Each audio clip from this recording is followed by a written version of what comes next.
अब डिम्पलो सिंह के पंख जाम गइल बा, बड़ा ही करे मजा होता ट्रोल करे में। वीडियो को दबा के शेयर कर दो लोग। तू लोग देखो तो वीडियो बड़ी तेजी से वायरल हो रहा बा पवन सिंह के लेके। ओमे कहल जा रहा बा कि तोरा के केहू डरवावता, तोरा के कुछ बोलता, तो जब लगियन पवन सिंह तो और लोग के मजा उठावे नु तो जमीन छोड़ के लगवा लोग कूदे। अब हे युग में पवनो सिंह के कोई डरवा दी रे? हे युग में कोई पवन सिंह के डरवा दी? अभी फिलहाल देख लो ओ मैटर के लेके भैया से पहले बर्दाश्त ना भई के तारी भैया से ओकर बयाने भैया लाइव लाइव के मैटर से कहत रहे। उनकर वीडियो बड़ी तेजी से वायरल हो रहा बा।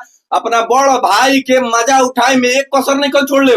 कोई के लाइव में जाके डिम्पल जी के बहुत मजा आवता कमेंट करे में। फिलहाल एगो कोनो राइटर बने, भोजपुरी के राइटर बने, लाइव आई रहन। लाइव जब आई रहन तो लाइव में कमेंट कइल बड़ी भोजपुरी के शेरनी कहल जाली के का जाने का कहल जाली। उनकरा के तुम शेरनी क्या कहल जाला? शेरनी हुए होली हुए शेरनी है। कमेंट में लाइव के कमेंट में कहत तड़ी के तोरा के केहू डरवावा त माने पवन सिंह के खुलेआम ट्रोल करत तड़ी। आ कुछ दिन पहले रोवत रही पैर धके के हमरा गाने में मौका दे दो, हमरा में हई कर दो, हई कर दो। दो दिन ना हुई कि रोए लगे हैं, बोलिए कि हमने क्या किया।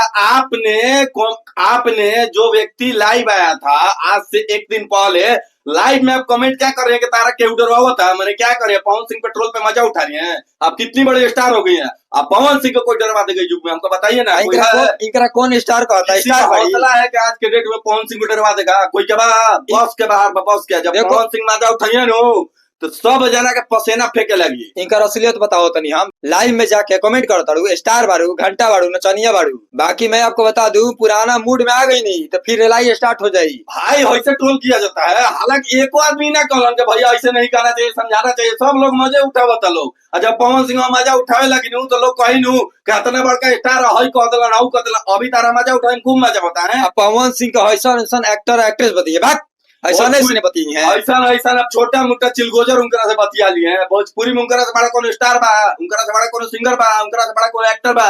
मुंह से खाली कह देनी, मुंह से कह देनी। सिंपल तारा खूब मजा आवता ट्रोल करे में। कोई के लाइव में घुस के तू कमेंट करत तारू तारा मैंने जमीन छोड़ के कूदे लगबू। अगर कंपेयर करना है ना भोजपुरी के सारे सिंगर से बोल देना चाहता है। अगर कंपेयर करना है तो जाके कंपेयर कीजिए। यूट्यूब का मेन सेक्शन है और म्यूजिक सेक्शन सारा जाम करके पवन सिंह रखे हैं। और जाके इंस्टाग्राम पर देखिए, इंस्टाग्राम भी जाम होकर आ गया। ठीक ना? बाकी चलिए मिलते हैं नेक्स्ट वीडियो में। अपना राय कमेंट सेक्शन में दीजिएगा।